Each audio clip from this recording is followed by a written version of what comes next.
Hello, everyone, and welcome to 12.0 week.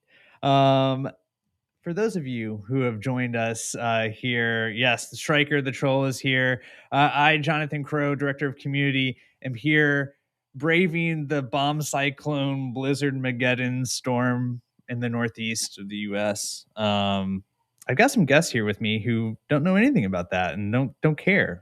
Luke Whitelock, he is Director of Product Management. He is based across the pond. And Luke, you have your hands in so many areas of Ninja.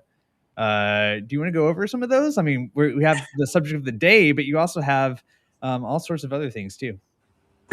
Sure. I look after our service desk and PSA things. So ticketing, documentation, asset management that we'll be talking about today, and billing. And then Tom, who I'm on with, is in my team and is looking after asset management in particular. Awesome. And we also have Tom Goings, who's Senior Product Manager. He is in charge of NMS. And so these things combined, these areas, bring us to what we're going to be talking about today, which is IT asset management. I am braving the whiteout conditions. And what I really want, what I need, if only there was a tool that could help me find my assets for my elbow in these whiteout snow conditions. Maybe you guys can help me with that. I think we might be able to. You see? Elbow. That just sounds, I don't know, like maybe your snow shovel. Like we can tag it as being in your garage. That organization's on you. I do have, I don't know if our definition of endpoints is extended to electric snowblowers, but folks in our Discord, which if you're not a member of the Discord, you should join, have seen the picture of my my electric snowblower, which is awesome, but also not equipped for like the 2 feet of snow that we have right now. Andy rubbing it in, saying a clear, warm day here in the middle of the U.S. Robert asking if it's cold. Yeah, it's cold, Robert. It's so cold, but no, we're used to it. I'm going to stop being ridiculous here. We don't need to talk about winter weather. Let's focus instead on IT asset management. And before we dive in, so to give you guys some context, 12.0 week. We have 12.0, I believe, if I'm not incorrect, it's made its way out to the majority of customers. I think we maybe have the North American release coming later in this week. Let me just check my calendar here. Yes. Yeah, it's going to be released on overnight on Wednesday. So we have had our friends to the north, the Canadians, the Australians, folks in EMEA. You've all gotten access to 12.0 now. There's been packed loads of new stuff in there. If you're in our Discord, you've seen there's lots of active discussion, what people like, what they're confused about, what they have questions about. And we have webinars that are coming up. Jeff Hunter is going to be going over 12.0, the release, in a broader way. So you'll be able to see in a more holistic way what all is included. But these streams are all about taking deeper dives into specific areas because NinjaOne has grown beyond just core RMM functionality. We're carving new niches into various aspects of your stack. And we want to give more attention to each of those things, give them a little bit of their due. So we're going to talk about IT asset management, some of the updates in 12.0 that you can get access to here today. And then throughout the week, we're going to be pivoting into different areas. So before we get into it, Luke, do you want to give the obligatory preface for folks who want to gain access to this? They want to play around. How do they do that? Who do they talk to? How do they get things turned on? So with our 12.0 release, we've actually gone GA with ITAM. So anyone will be able to turn this on themselves. Once 12.0 is out, you can go under the app section and just enable that. It is a paid add-on. So if you want to, you can talk to your account manager and find out the details and exactly how much it costs. But it's pretty reasonable. Yeah. Okay, cool. So yeah, thanks for the clarification there. You know, there are some things in Ninja releases that are considered part of the core functionality. There are new improvements there. They're not additional line items or anything like that. And then there's other things that are distinct tools, right? And this is one of those. So everything that Luke and Tom are going to be showing, we'll give some clarifications when this is not the case, but you'll want to talk to your account manager and have that discussion to see if this is something you guys want to turn on and play around with.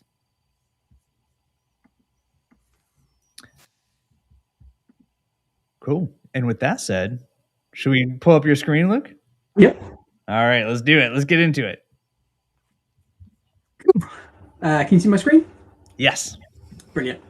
Okay, so I wanted to talk through today. I'll just give you a run through of all of what we're solving with asset management. So I wanted to run through like some key problems that we've addressed with the addition of this product. So starting out, the first one is really the very premise of what asset management is, which is making sure you can track every single thing which you're responsible for as an IT department. So it's really extending Ninja beyond just the desktops and laptops and servers that we can see with agents or network equipment we can monitor with NMS. It's letting you start to track anything you want inside Ninja. It could be desks, it could be mice, it could be cables if you wanted, it could be monitors, like any asset you have responsibility for. That's what we're doing. And then on top of that, it's also making sure you can track your assets throughout their entire life cycle. So track it from the moment you've ordered a laptop right and through until after it's been decommissioned. So starting out, the first thing I wanted to show you is the admin section and what we can do here. So if we come into apps, you'll see you've got the asset management tile now. Come in, and once it's enabled, you've got a few different settings you can enable and configure here. So I'm going to start out with unmanaged roles. So unmanaged roles is how we can start to define anything you want to track inside Ninja. So to do this, you can build out your own ones. You can come in here, choose to add a child role, pick an icon for whatever you think it is. And then you can give it a name like elbow, so we can track Jonathan's elbow if we really wanted to. Let's grab my pay code.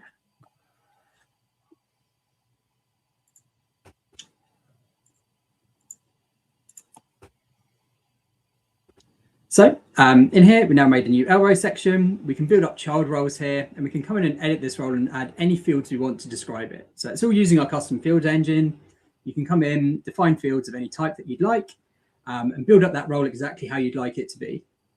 What we can also do is inherit down throughout this whole file, the whole tree structure here. So we can add in child roles, which will get all of the fields and tabs that have been defined above.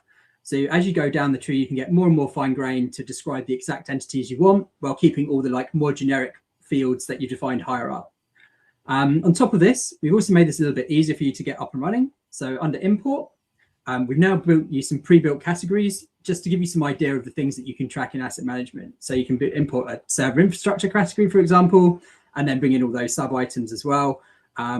Because we're doing that inheritance from fields, that's why we're just letting you import a category, just so you don't miss half of the things. But once it's been imported, you can edit them, delete them, add fields, remove fields, do whatever you want with them.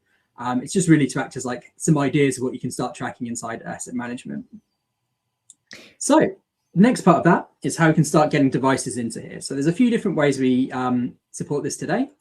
So if we come into add, the first way is going to be via an unmanaged device.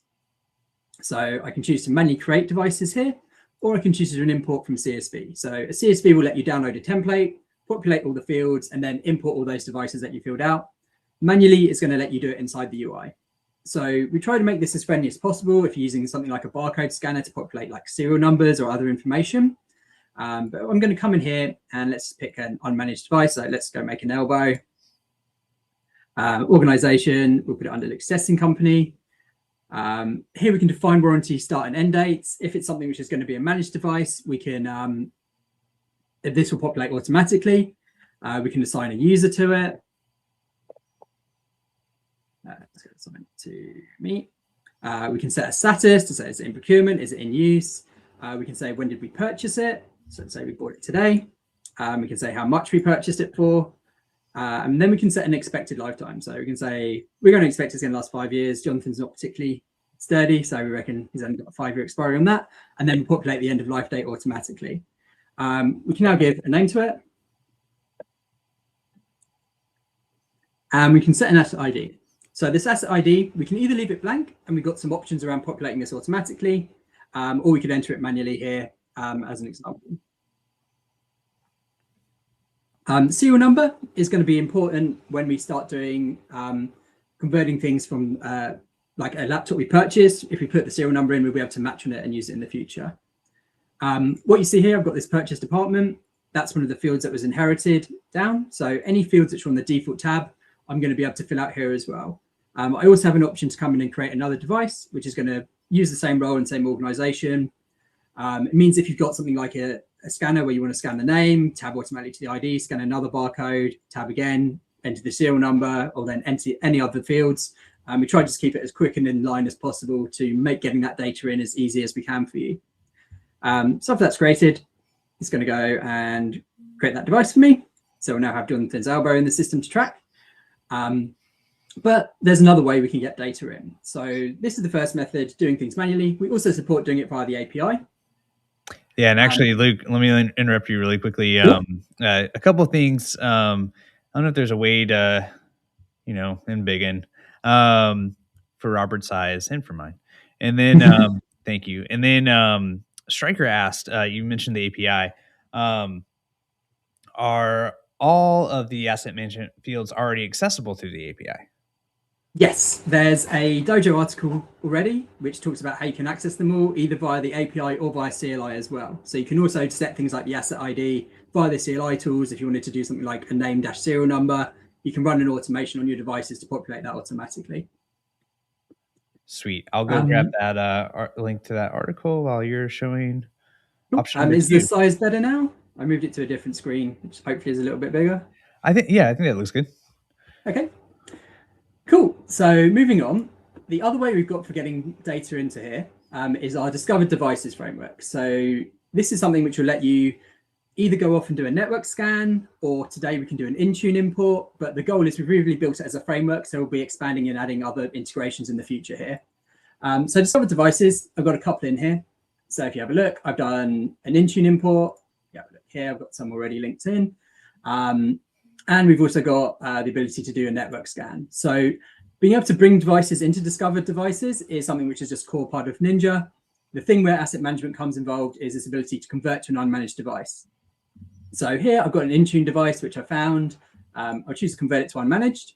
And this is where I can create an unmanaged device, but with a managed role. So this is what we're calling stage devices. So this is where, hey, I bought a laptop, it's been ordered. It's something I want to track when we might install the Ninja agent on it in the future. This lets you to track these devices inside Ninja, but without them being treated as a fully managed device. So they'll be billed as part of asset management as an unmanaged device rather than a fully managed device. So if we add this, I can now choose to convert. And this is now gone, created a link to this. So if I come into here, I can now see I've got this. It's going to let you know that it's monitorable and will be converted to a fully managed device upon the agent install. I'm going to go, and when you've got this, we can come in, we can see details. So the one details I've got is we've brought in some information from the Intune integration. This is something you'll get with linking to existing devices inside Ninja. Even if you don't have asset management, we'll still augment and bring in extra data through discovered devices. We just don't let you convert them to unmanaged today. So I've got the asset data I can set. So I can come in, set those fields that we did, like the asset ID, seeing that was automatically generated. I can change status and anything else here that I want. I've also populated the serial number automatically. So this is going to be important when I install the agent. Having that serial number there is going to let us pick up on whether or not it's going to convert to a fully managed device or not. We can also come in and do things like we could do some device overrides, set the policy, get everything ready to go for when we do finally put the agent on it. We can also set any custom fields that we want and log tickets and track it. And all of this data is going to follow the device for its entire lifetime. So give me 1 second. I'm going to go install the agent now. And hopefully, as it is a demo, it's going to actually work. And we'll see this populate in a minute. So what should happen now when the agent's installed? I'll just show you where these settings are controlled. There's 2 ways we're going to match devices today. We're planning to expand this functionality in the future, but for today we can choose, do you want to match on serial number and or device name. So depending on what you want to do, you could just match on device name if it matches, or the serial number. We'll only match on things which are inside the same organization and location and has the same role set from the installer when we do that match. So if I go back to that device, hopefully you'll see here. So yeah, so now we're seeing the initial state as if it's just been installed in Ninja. We're still waiting to get data in from the server. So if you also look here, it's now converted to a monitorable device via agent installation. So I've installed the agent, it's picked it up, and it's now converted it to a fully managed device. If we give this a minute, it's just going to go off, do the software inventory, bring in that initial data, and start feeding all of this into Ninja itself. So yeah, just wait for 1 moment until we get some data. always going a long 1 minute while we wait for that first link to come. But yeah, so the next phase of this that I'll show you is once we do get some data in, is taking this to being end of life. Like we finish using this device, we want to get rid of it, but we want to keep that data around so we know exactly what's gone on with the device. Can go back, reference any settings it had, any custom fields it had, any of that useful information. So that option here is now decommission is the option we've got for that, which is next to delete. So yeah, delete removes it entirely, will uninstall the agent. Decommissioning will also uninstall the agent. So it essentially works the same as a delete, but we keep all the data. So let's hopefully, we've actually got some data come through now. If I come back to here.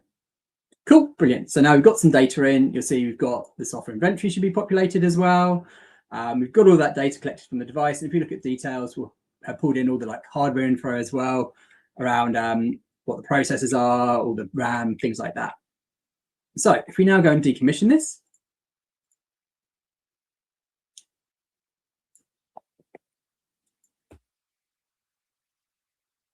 so this device has now been decommissioned.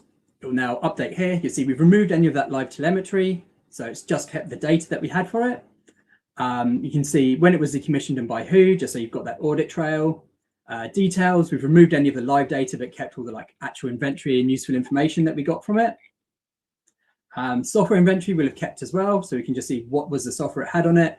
And again, we can come back and reference any of the custom fields it had, any tickets it had, or any of the policy settings and overrides that had been done to this device, just in case we need to set up something the same for a new device. All right, so Luke, the sort of related, right? I'm not sure if there's a distinction between decommission and unmanaged necessarily, but got a great question here. Am I correct that unmanaged devices will show up in our listed devices under each org? If so, it'd be great if we could better filter that list. Yep, that's how it works today. We'll add extra options for filtering in the future. I don't know if you want to add anything to that, Tom. So we do think that having the ability, you can do filters on them today, like Luke said, but in the future we may make it so that it's a quick filter rather than what it is today, which is you have to go in and specifically state it. You can still do the groups, you can still do all of those things that you would normally do. So the functionality is there to remove them from the view or to just look at them specifically.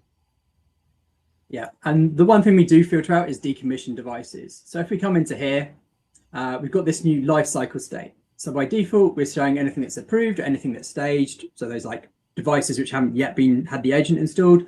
And then we've added this new one, which is off by default, which is decommissioned. So we're not going to show decommissioned devices throughout.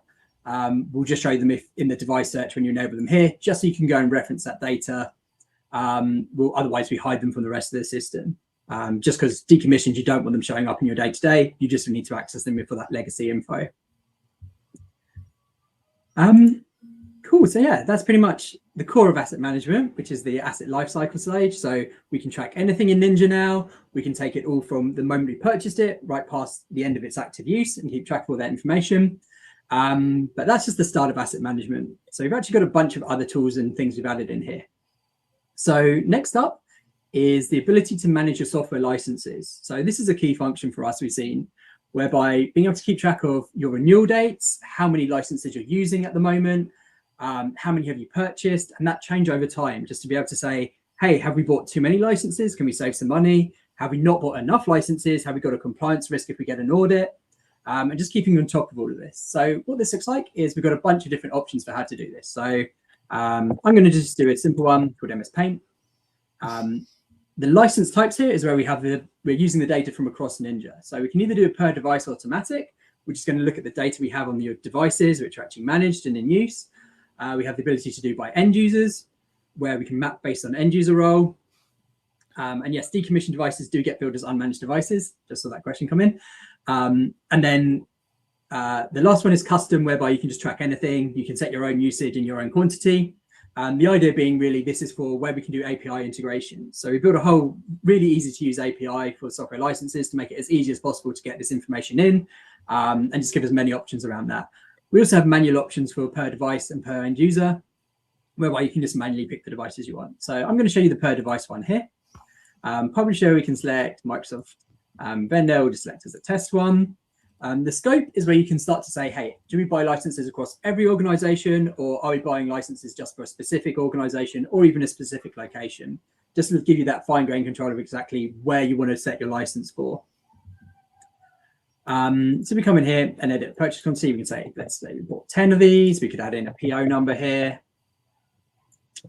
And we can set what the purchase date was. Next up, we have expiration options. So we can come and say, hey, we've only purchased this for 1 year, so it's going to expire in 2027. We've got it on an automatic renewal. So if we don't do anything, it's going to renew for another year. And let's say I want to generate an activity 45 days before. So based on this activity, we can go into the system activity settings and configure alerts. And that means we can do things like log a ticket, we could send an email off, we can do whatever we want to track and say, hey, this license is coming up for expiry. Probably want to check and see if we can renegotiate. If we've bought too many, looks like we might need to be doing some of the things that way. So then the assignment is where we can start to use the power of Ninja to look across all devices and get this data automatically for what's using it. So we can use device groups, meaning we can build up any of the filters we have in device groups, like custom fields, tags, installed software, things like that, to build up a group, and then we can link off that. Or we can filter by device with a specific software name. So this is just taking that software inventory. We can come in here and say, hey, give me anything which has Paint installed. And then the last option we have, which is in beta as part of our vulnerability product we're working on, but in the future we'll incorporate it naturally, which is just letting you type in any software name and we'll build all the rules for you. So that'll be coming out into ITAM in the future at some point fully. So if I submit this, you can see I've now got this paint option created. You can see I'm using one of my 10 licenses. I can see my expiry dates, make sure that I'm in compliance with how many I purchased versus how many I'm using. I've got some here where you can see we're using more licenses than we've actually purchased. So this is just letting me know, hey, I'm under license. There's something I need to check here. If we come into here, we can then see when was something assigned to it or what is currently assigned to it. We can see the assignment dates of when it was added, when it was removed.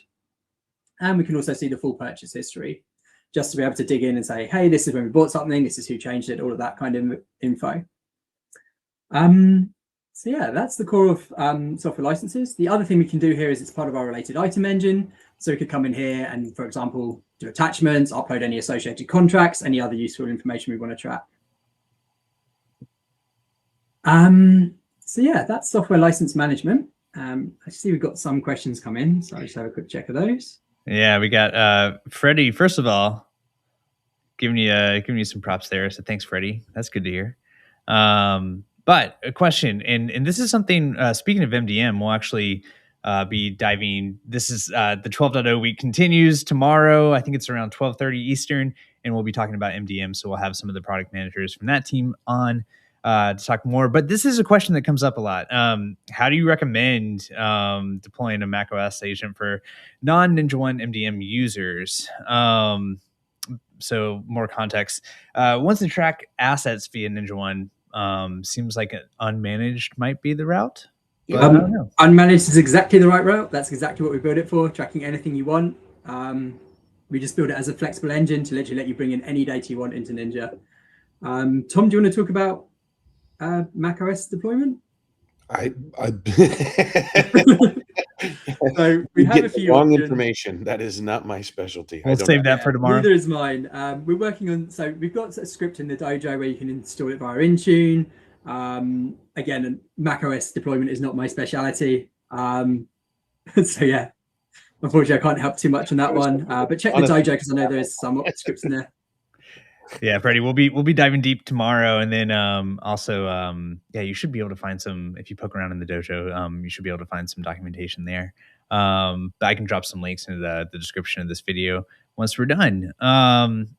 Thanks for the comments. And Robert, if you reinstall Ninja on a decommissioned device, is the saved device information mapped again?